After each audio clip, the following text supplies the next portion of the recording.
Dear guests, welcome. My name is Theocharis Grigoriadis, and I'm Professor of Economics of Eastern Europe at Freie-Universität Berlin. Tonight, in the KIU Lecture Series, War in Ukraine, Destruction of Heritage, Mastering Legacy, I have the great honor to present to you Professor Oleh Nivievskyi. Professor Nivievskyi holds a PhD in Agricultural Economics and Applied Statistics from Göttingen University, a Master's in Economics from the Kiev-Mohyla Academy, and a Diploma in Physics from Kamianets-Podilsky University in Ukraine. Oleh is a leading expert in agricultural and development economics, and his research has appeared in all the main field journals that cover these areas. He is the founder of the Center for Food and Land Use Research at Kiev School of Economics. He is the former Dean of the Faculty of Economics and the former Director of the Masters in Economics, one of the leading training programs for economists in Eurasia and beyond. He is currently here in Berlin as a Siemens Foundation Fellow at the Europa-Institute and the Economics Department of Freie-Universität Berlin. And today, he is going to talk to us about war-induced damages and recovery and challenges for the Ukrainian economy. Oleh, thank you very much. The floor is yours.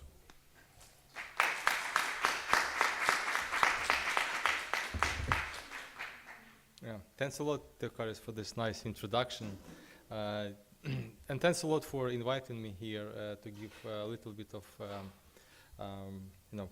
research that we are doing at Kiev School of Economics. I'm really glad to share with you with what we did so far and about some interesting things that we are discussing regarding the topic that was announced today. So I will be talking, my talk will be structured in three blocks.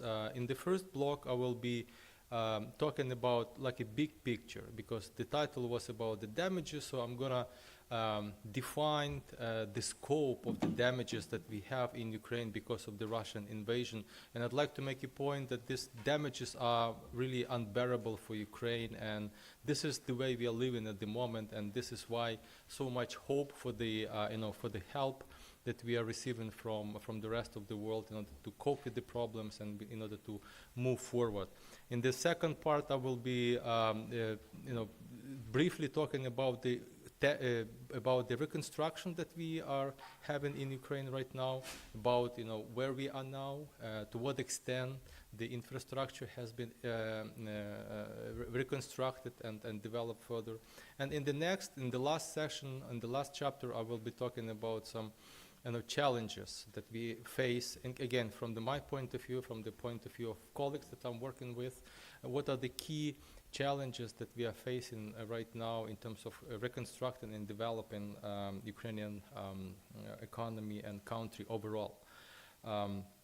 So this is basically the point, or the picture that tells with the figures, with the numbers, that the Russian invasion in 2022 was the largest shock for Ukrainian economy in the modern history of Ukraine, since the beginning of the kind of modern independence of Ukraine. So the transition period that we had in the 90s is not that big compared to what we experienced in 2022.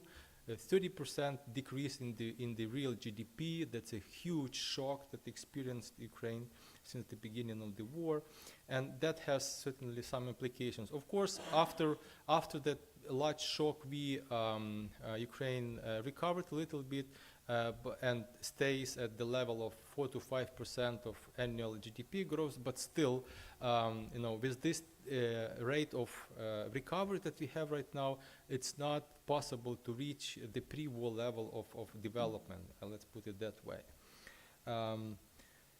The level of damages is also unbearable for Ukraine at the moment. So you see on the graph, basically, I just imposed the level of damages to this blue line. So this is cumulative level of damages from the beginning of the war. And the last record of the estimated damages was done by the World Bank, was done by, and more recently by Kiev School of Economics, at the level of $154 billion. So this is the level of the total infrastructural damages that we have in Ukraine. These are basically the ruined houses, ruined fields with the crops, ruined soil with the craters from the missiles, the damaged tractors, combine harvesters, cars, roads. So this is all infrastructural damages that I'm talking about. And you see that the level of GDP is hardly equal to the level of damages. So that's kind of where I'm telling that the level of damages is unbearable at the moment for Ukraine, and needs further assistance or help, hand of help from the Western world. And these are not only the damages. So I will be talking about some social aspects a bit later, and about the economic losses, because these are just simply infrastructural asset damages. I mean, they are distributed in that way across the sectors. So the largest damage category was housing. You've seen lots of pictures, I think, floating around in the internet, some of them really difficult to observe. So this is the largest category of damages. Then we have infrastructure, like ports, roads. Then we have industry, transport, agriculture, and other sectors. But again, the housing, this is the key damaged category of assets in Ukraine. And also, another, in geographical terms, it's also kind of interesting to observe, let's put it that way, or fun to observe, or fun, I would say, kind of in the parentheses, because it's not funny at all, that the regions, basically, that Putin was trying to protect, so Russian-speaking regions, are those regions that suffered the most, okay, from this war. So the southern regions, eastern regions, a bit to some extent, northern regions, but the damage is distributed unevenly across Ukraine. Of course, you don't find the safe place at the moment in Ukraine, but still, the major damages are happening in the eastern southern part of Ukraine. So these are the damages. Now I'm gonna, on top of this, come, social losses and damages that are not accounted in the kind of physical capital, because what I was just showing you was just the physical capital. What happens on the human capital in terms of people, and that's also sort of a very grim story. I will start with the soldiers, with the army, and then we'll talk a little bit about the social or civilians casualties. So I think you've seen these figures, but I'll just repeat. So these are the recent article from The Economist, where they put together various sources of information in order to come up with the picture of the soldiers being killed, Ukrainian soldiers being killed or injured in the war with Russia. And there are various estimates, but what is the most sort of, what they emphasize on, that around 80,000 Ukrainian soldiers been killed at the moment in this war. Of course, this is the source from The Economist. Recently, President Zelensky came up with the speech where it was just a week ago, I think, when he claimed that Ukraine has only, this is also not a proper word, but had 42,000 of soldiers been killed in the war. So this is sort of an interval, 42, 80,000, but the figure is really enormous. And the casualties are, you can multiply by a factor of 3 or 4, and that's going to be the casualties. But also, what also important is that the people that are being killed in the war, men predominantly, this is a really productive age man, right? So if you see that the distribution across the age groups, so this is really active economic groups in Ukrainian population that could really contribute to further recovery and development, but they will no longer be able to do that due to various reasons. Even if they kind of survived and injured, I mean, it's really a question whether they will be able to continue productive life after the war is over. So it is a big problem for further, or challenge for further development. Just to contrast, the story from the Russian side, I mean, this is also from the Economist paper. It's a bit older, but still, when it comes to Russian soldiers' casualties, the recent estimate was about 140,000 soldiers being killed. But again, this is from July, I think, article, and the casualties are even higher. So recently, President Zelensky came up with the figures like 200,000 Russian soldiers were killed in the war. Well, again, I think the truth will come out after the end of the war. But just to comparison, the scale of the casualties of Russian army compared to the previous wars that the Soviet Union or Russia, had, since Afghanistan war, in a sense. So, the level of the scale of the war is uncomparable, I would think. But together, this is again from the recent article of the Wall Street Journal. So more than 1 million already, casualties and deaths from both sides, more than 1 million. So this is really a frightening figure. So this is about the army. When it comes to the civilians, picture is also grim, because what we have at the moment, we have more than about 7 million people fled the country since the beginning of the war, almost. 6 million and almost 800 million people. I mean, a bit more than 6 million, they are in Europe, predominantly in Germany, Poland. There are other countries that received Ukrainian refugees. Russia also, in Russia, at least what was recorded by the UN, they also have a lot of refugees from Ukraine.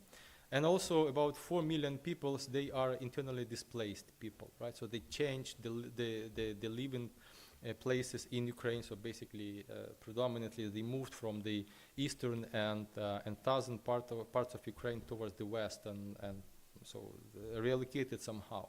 But I mean, compared to the population of Ukraine, it's a big blow, a large blow to Ukrainian development and challenges, because in Ukraine, we recorded in 2021 population at about 42 million, so 41 million. So if you compare it to the 7 million of refugees, that's about 20% of the entire population, about 20%. And I mean, the immigration, it's not clear what is the percentage of those 7 million will come back to Ukraine. There are various figures, but I think as war protracts further, I mean, a smaller percentage of the refugees will eventually come back to Ukraine and contribute to development of the country. And this 42 million people, that was like figure from the Держкомстат, and but we didn't have in Ukraine the census since 2001, so been for 20 years. So this figure should be taken with a grain of salt, and some experts in the field say that before the war we had only 36, so 5 million people less than officially recorded by the Ukrstat. Well, again, this is a huge challenge for further economic development of Ukraine, and on the casualties, at least officially, about 12,000 civilians been recorded as killed in this war. But again, this is the minimum, because the cases like Mariupol, some report that in Mariupol alone, about 80,000 people were killed in Mariupol alone. Again, this is not kind of official figures. Nobody tells about that. But there are there were some papers about the records of people that were transferred to this morgue, the places where the bodies are kept. The morgues, yeah. So So this is really a challenge, a huge challenge. So that was the civilian parts. And now the economic losses. Economic losses, this is what basically was foregone because of the war. Okay, what Ukraine didn't actually earn because of the war. So that probably because of the the prices were artificially low, or the costs were inflated because of the war. So, and the recent estimate of the World Bank in terms of economic losses was about 500 billion US dollars. So this is how much Ukraine lost in terms of economic development because of the war. These are all money that could be invested in Ukraine for development, for better life, but that actually didn't happen. And you see that the major losses were happening in commercial and industry sectors, then agriculture and energy and extractive. So there are others, all the sectors, they suffered to some extent. And I'd like just to show you the kind of the reason why these economic losses are happening. And this is related to agriculture, my use case in the end of the presentation. So it's a good time to introduce agriculture into the topic. Moreover, this is kind of at the moment in Ukraine, this is one of the key economic drivers for development. I think 20% of the entire economy is agriculture and related sectors, and more than 60% of exports are agricultural goods from Ukraine to other countries. So this is kind of a powerhouse, and this is what happened from the beginning of the war. So in agriculture, just to understand this picture, since Ukraine agriculture is very much competitive and really much competitive industry, so the prices that farmers are getting in Ukraine is simply the world market prices. Okay, so this minus logistics costs. So that means that you see that on the graph you have two lines. You have a yellow line, which is the world market price, and the blue line is the domestic market price. And you see, before the war, blue market price, so the blue line and yellow line, they were really close to each other. So that means that logistic costs were really kind of not that much, and the Ukrainian farmers received a good price, really close to the world market price. And what happened after the Russian invasion? Ports were blocked.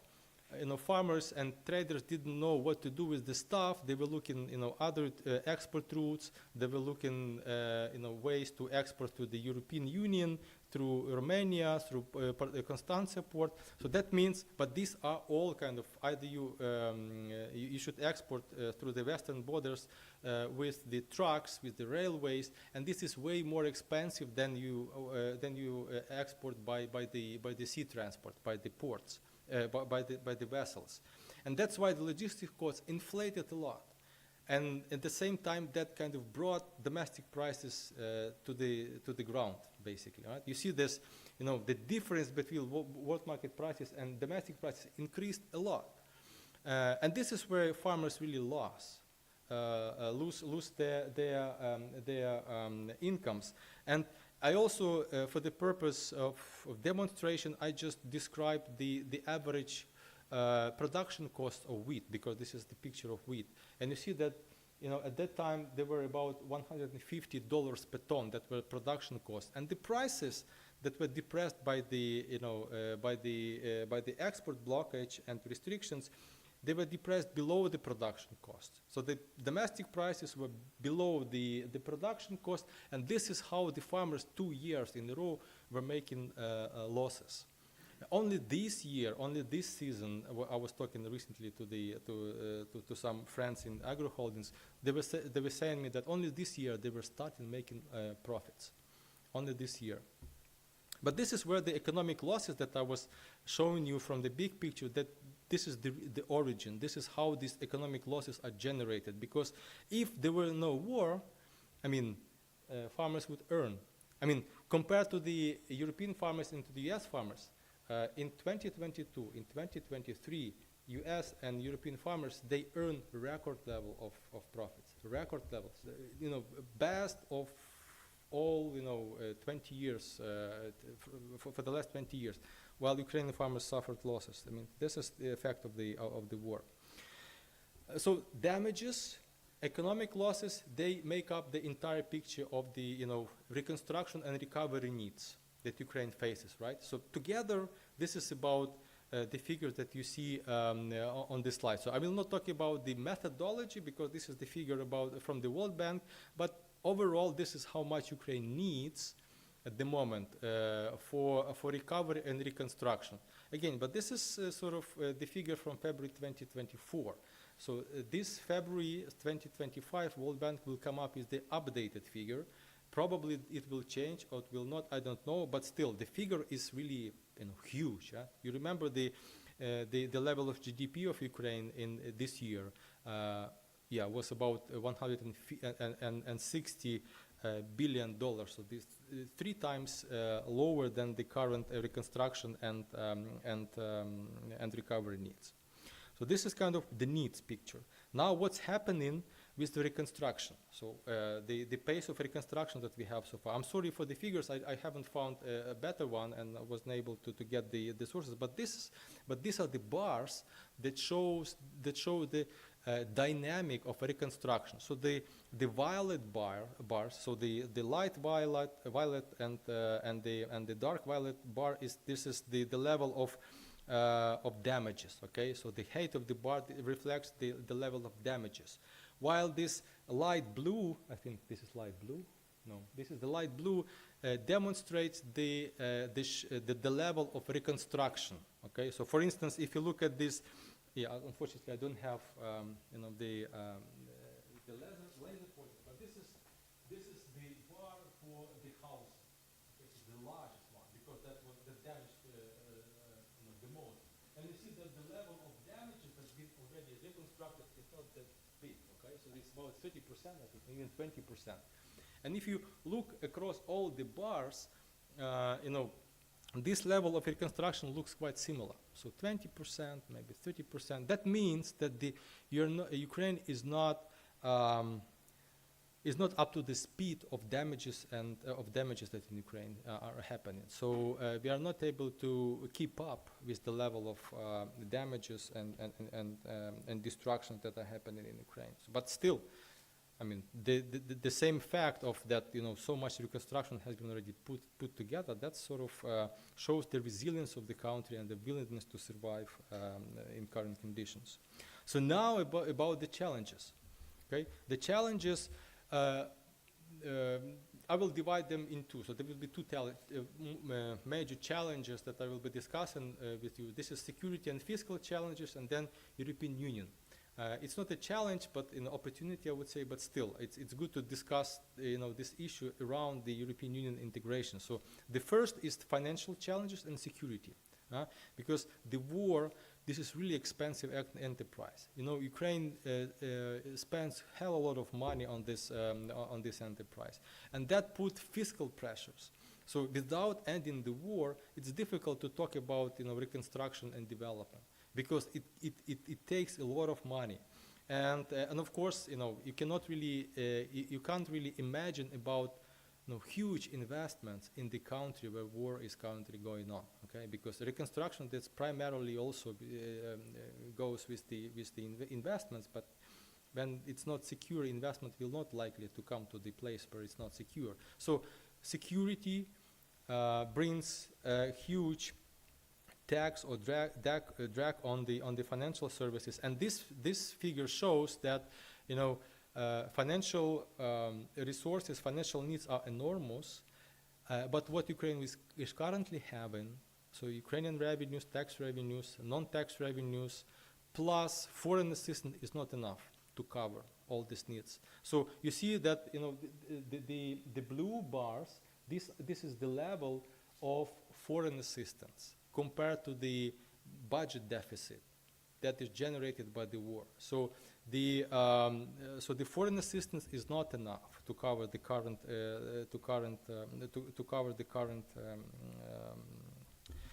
financial needs.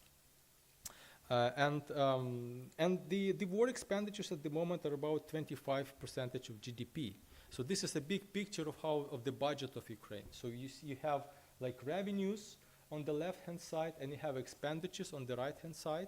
They come together, and we have a deficit, but war expenditures, they're about 25% of GDP. Just to compare, in the EU, you are discussing, 10%, 2% of GDP needed for the NATO to function appropriately, okay? In order that, the military expenditures are enough in order to confront the challenges that the NATO is currently facing. So in Ukraine, it's 25%. And that's where and this is a huge. You see that without these expenditures, probably the life would be better, but still. This needs to be financed, and recently the government in Ukraine it raised the taxes in order to be able to finance the war expenditures and other expenditures. So, yeah. But this is a huge challenge, fiscal and security. Then we have EU accession. EU accession, this is also a challenge because from the one hand we have current needs to rebuild the infrastructure and the economy, but on the other hand we have kind of, we would like that our economy develops sustainably, right? Especially it's very much important in the framework of EU accession, because in the EU, so much focus on the green modalities, and it's good for sustainable development. Of course, it has some pros and cons, but still, in terms of sustainability, this is a good path, and that's also brings enormous challenges to align with the EU acquis. So EU in this kind of process could be used as an instrument in order to develop Ukraine on the sustainable path. And since Ukraine already opened up the accession talks, so the EU opened up the accession talks with Ukraine, I mean, all the focus, I think, will be on the EU accession and how to mobilize donors' money in framework of the EU accession in order to help to Ukraine. Just recently, yesterday I was talking to a friend of mine in one of the biggest American donors of Ukraine, and they were also discussing, internally that they would like to reframe a little bit the assistance program in order to contribute more to the EU accession of Ukraine. So, that will be happening across the board. That will be happening from all the donors, I think. So they will somehow align their budgets, their programs with respect to EU accession of Ukraine. So how to strike the balance? Okay, between the drastic changes, the current challenges of Ukraine, current reconstruction needs, and sustainability. This somehow to be balanced. I mean, I will not be talking about across the sectors. I will be focusing here on agriculture, because I think since agriculture is big in this EU accession talks, and it's gonna be big, 20% of GDP, of Ukrainian GDP, 60% of total exports, Ukrainian exports. That's going to be a big topic. And agriculture is always the most conservative sector, I think, in the economy, and there's always been some clauses, emergency breaks in the agreements when it comes to agriculture, and that's not going to be that's also be a special case. So why agriculture is much important for in this current discussion? It's just kind of a picture of the trade between Ukraine and European Union. So if you look at these figures, you see on the upper two graphs, these are the exports to the entire world and to European Union, and the lower two figures, these are the imports to Ukraine from the rest of the world and from European Union. So you see that Ukraine predominantly exports agricultural products. You see that the blue bar on both upper charts, and currently trade between Ukraine and so EU is about first of all, it's a major trade partner of Ukraine. So about 60% of all trade that Ukraine is currently doing is done with European Union. So on the import side, Ukraine imports mostly non-agricultural goods. So this is really a huge structural change. So that means farmers in European Union and others will be very much afraid of Ukrainian agricultural products, and you could see it in the recent activities from Polish side, from Romania, when there were individual import bans, and then there were some deals struck. So that's going to be a problem, and that's already revealed by the current discussions. So political economy behind EU accession is quite difficult, and just to repeat myself, we've seen this agricultural trade disputes between Ukraine and European Union over the last 2 years. And that signals that that's going to be difficult and at least not easy. And but that's kind of one part of the story. Another part of the story that Ukrainian kind of responsibility for the global food security, because Ukraine is a powerhouse, agricultural powerhouse.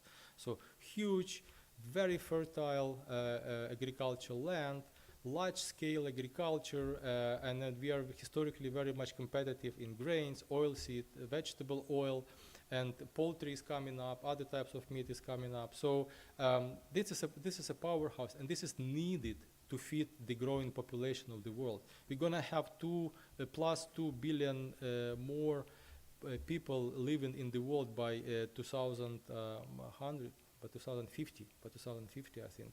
And this is, you need to get that food somewhere else in order to feed these people. And, if Ukraine will be, disadvantaged agriculturally because of this EU accession, that means that not just Ukraine will suffer, but the entire world will suffer, because somewhere else you need to get those million tons of wheat or grain missing in order to feed population in the rest of the world. So it's very much important to maintain capacity of Ukraine to produce this stuff, not just for Ukraine and for neighbors, but also for the entire world.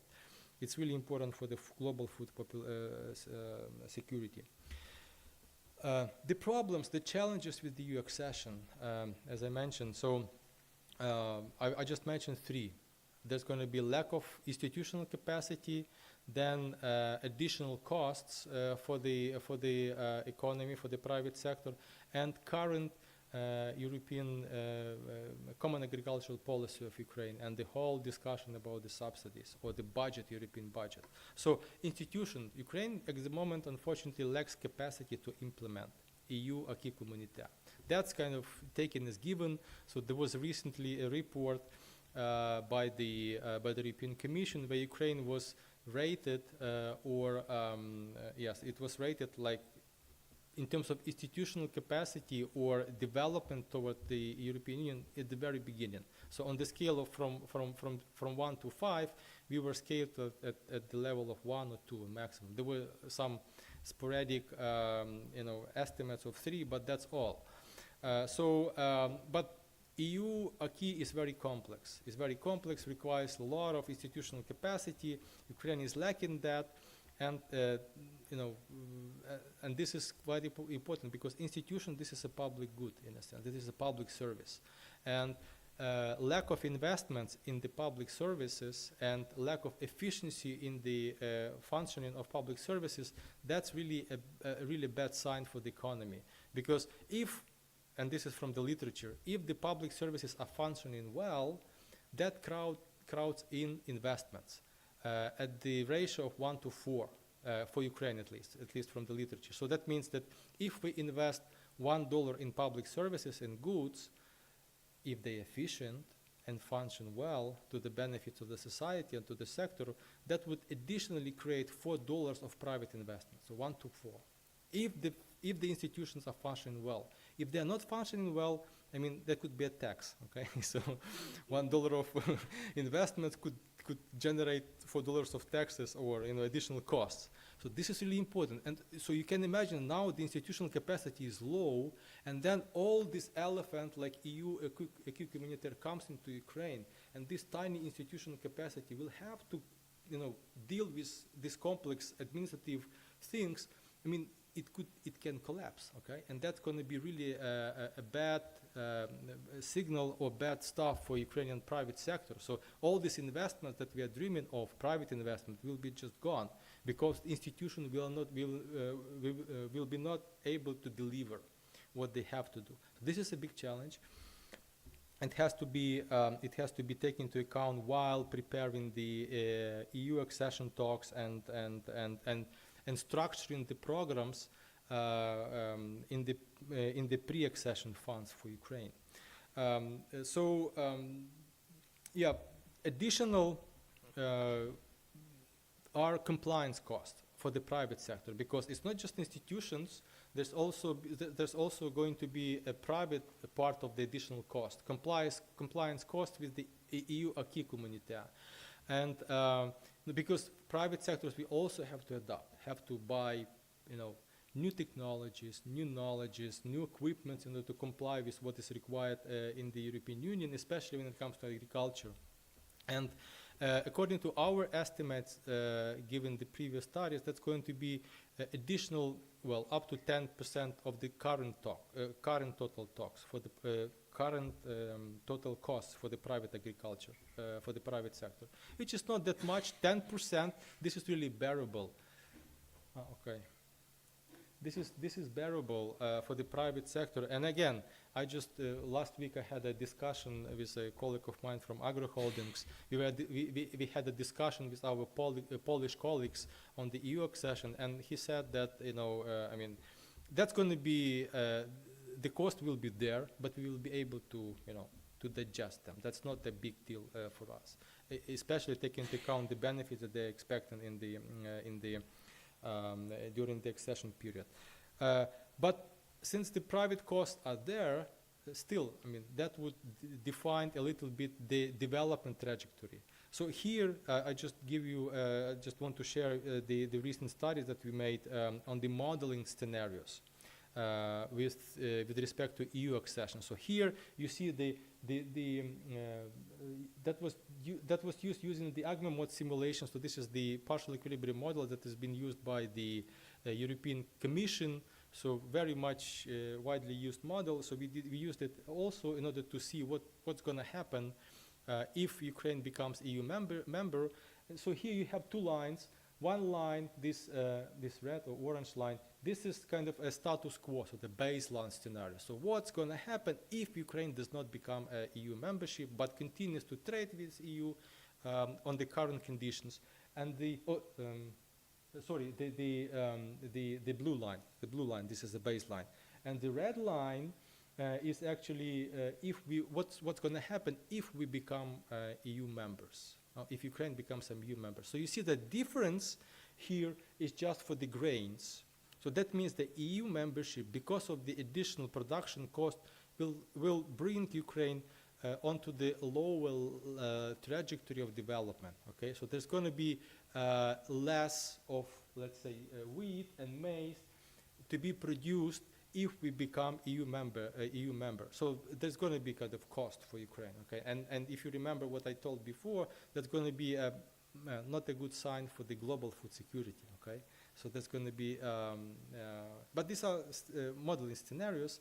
I think that, and it's related only to grain, but grain is a lot. We mainly export grains, and that's going to be interesting outcome for the global population and for the global sector. And the last, what I'd like to discuss is the EU CAP subsidy, so the Common Agricultural Policy. So EU budget, I think by 40% is composed of the subsidies to farmers. Now, before it was even higher, but now it's about 40% of the EU budget is expenditures under the Common Agricultural Policy to the farmers. And given the size of Ukraine, given the size of agricultural land in Ukraine, the expected additional cost from the EU to be transferred to Ukrainian farmers under the Common Agricultural Policy are in the range of 10 to 14 billion euros. So it's kind of, I think it's a 30% on top of the current EU budget, or on top of the current CAP budget. And this is this is already a warning signal for all the parties, because politically that will not fly out. Okay, that's not fly, because from the since I think 10 years or 20 years, it was sort of implicitly in the EU political talks to cap the budget for the farmers. If you look at the graphs, if you look at the developments, there was always sort of this discussion that probably we'll have to cap the budget, and so that means so if there's going to be additional pressure or fiscal needs from the cap budget, that means that the other countries like France or Germany or in Poland, so the farmers will have to the farmers will have to live with less support available from European Union. But that means that politically not acceptable. So there's, I mean, nobody would, I think, in the Brussels agree that we will decrease the subsidies to the farmers in that way. I mean, who knows? Everything is possible. But I think it's what the signals that we have from the EU officers that it's politically not acceptable, will not fly. So Ukraine will have to come up with proposal, I think, in terms of in that respect, and which is not bad for Ukraine, because we know from the literature that subsidies are really questionable in terms of increasing productivity and competitiveness of Ukrainian sector or agriculture overall. But still, this is something that to be discussed and to be estimated with the figures. But also for European Union, this is also a good discussion, because this is kind of a point where European Union experts, scientists, and officers can get together and discuss whether they need this kind of cap policy. And what I hear that the points are different, but somehow the consensus is that we have to change cap to make it more market-oriented, less supportive of farmers, and to make it more competitive for the sector. So this is kind of an opportunity, I would say, for the European Union to reform common agricultural policy. And I can imagine, because I don't know other sectors that well as agriculture, but I can imagine such things can be found in other areas of European Union policy, right? That probably you're not comfortable with, but this particular case of EU accession could be used as a case in order to reform European Union from inside, right? To make it more viable, to make it more economically sustainable and growing.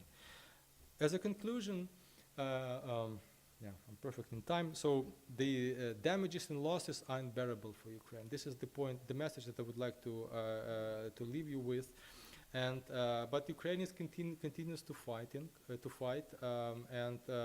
but the level of reconstruction that we have right now is not able to catch up with the speed of damages that we are currently having in Ukraine. We need security.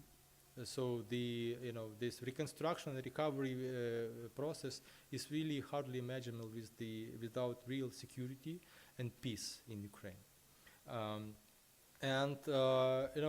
In terms of further development after security is there, peace is there, Ukraine will have to strike a balance between the current urgent needs for reconstruction and sustainable growth. This is what we all know.